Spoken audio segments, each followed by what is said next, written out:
krevety na víne a cesnaku. Mňam. No tak tie musíte ochutnať. Krevety najskôr očistite. Zbavte hlavičky, panciera, potom z vrchu narežte a vyberte črievko. Na niektorých môžete takto podľa chuti nechať aj chvostík. Opláchnite ich, preložte na papierové utierky a osušte.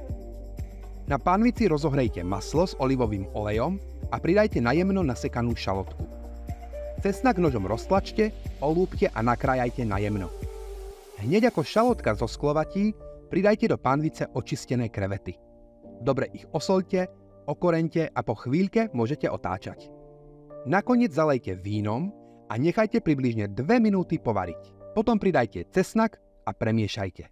Petržlenovú vňať a čili papričku nasekajte na jemno.